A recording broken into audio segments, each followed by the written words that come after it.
Peggy 18. Homefront multiplayer is large-scale warfare. Complete and total bedlam. Epic vehicular warfare. Fast-paced, Exciting. Fun.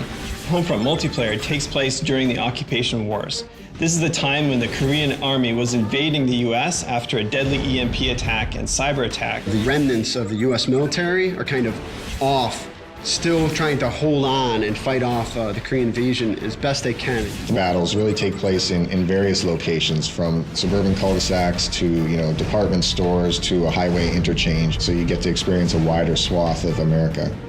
The multiplayer design goals really stems from wanting to build a large-scale warfare experience to really be the category leader in that audience. Make it accessible, make it intuitive, but most of all, make it a lot of fun. So you have infantry, you have drones, you have tanks, LAVs, helicopters, all those brought together in the battlefields. There's a lot of action going on. When you play Homefront, there's a tank rolling in, getting blown up, there's a helicopter overhead. We want to bring all those tools together into a really tight, cohesive package. What we're really trying to do is make the game play different than any FPS that you played before.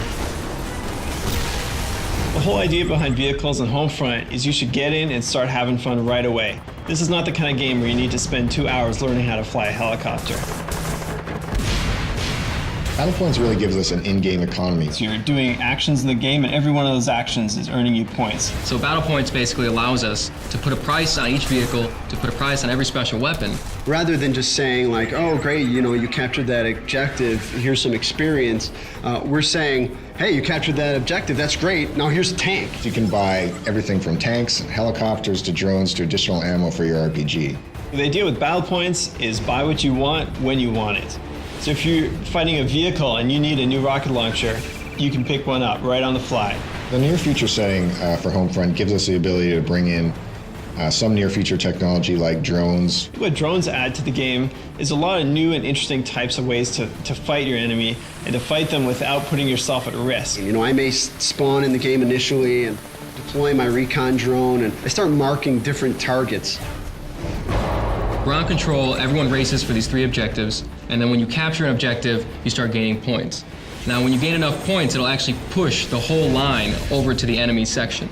You're not spread out amongst a vast area. You feel the infantry-style combat, that intense battle for the objective points, as well as have the epic vehicular warfare reigning in. Ground control is different from other objective-based game modes because you get to fight over new spaces. The objectives will move to different locations, and you'll have to use new strategies when you get to those areas. So in essence, you're not just playing on the same map for 12 to 15 minutes, you're playing on 2 or 3 different maps, because all the gameplay is localized around those objective points. And as players start earning points, you're going to start seeing some tanks on the field, some helicopters. The battlefield evolves in a way that you see something different every minute that you're playing. Homefront is doing dedicated servers. In console games, you can get up to 32 players. In PC, obviously, it's even more important to have dedicated servers.